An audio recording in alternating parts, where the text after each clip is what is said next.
Hey guys, so this week, as you know, we are doing the first part of the Mueller report. So I had a question, so I'm going to talk about my question. So basically, my question is through the trajectory of this class, we have observed presidents doing all sorts of unprecedented behaviors. And with the Mueller report, obviously, we saw Trump and his team do try and work with Russia in the 2016 election.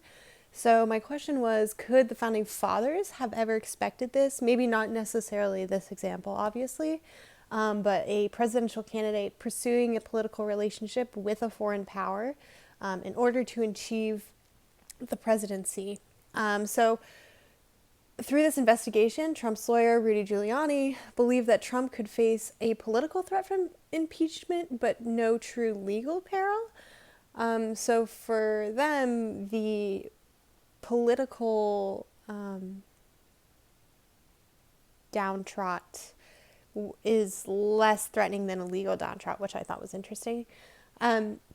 The political power structure of the U.S. Government was formed in order to keep either of the branches of government from gaining too much political power.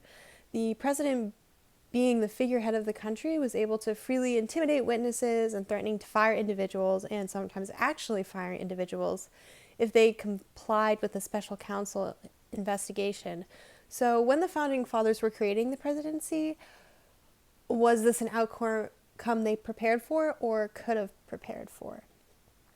So when the U.S. obviously first became a country, it was a time where they didn't really want to deal with foreign powers.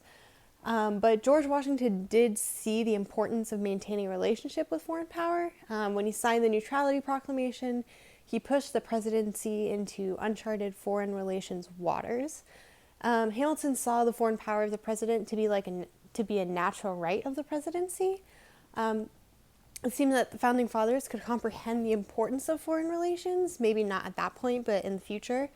And I think this could also be seen a little later with the Civil War and Abraham Lincoln.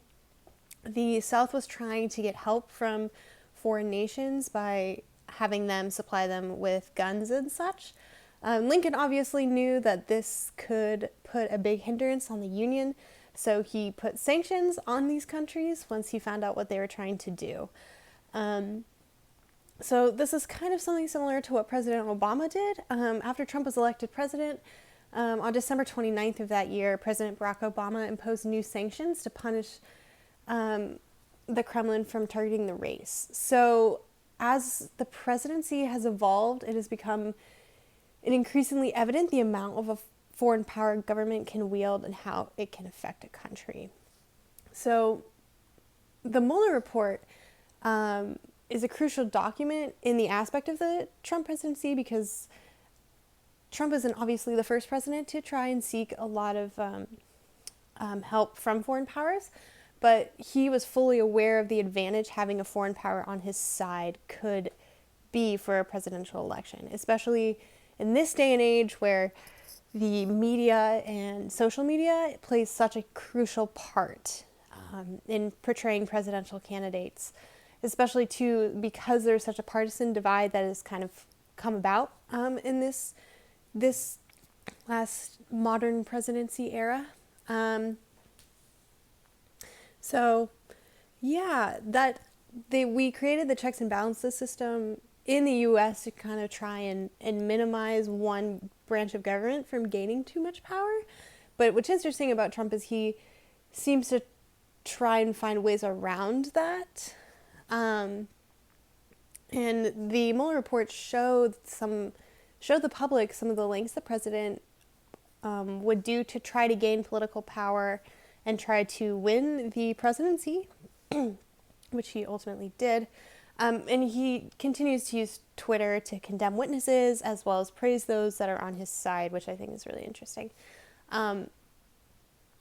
So the impeachment power of Congress that the Founding Fathers kind of created was to hold the president accountable and provide a way for Congress to act if they believed that the president was not upholding the ideals of the U.S. And obviously, President Trump was impeached. He was acquitted. And the founding fathers wanted the president to be for the people, but also for the United States, and less so for himself, which President Trump claims he is for the United States, but a lot of his actions are for his own political gain. So, yeah, that's my question. See you guys on Friday.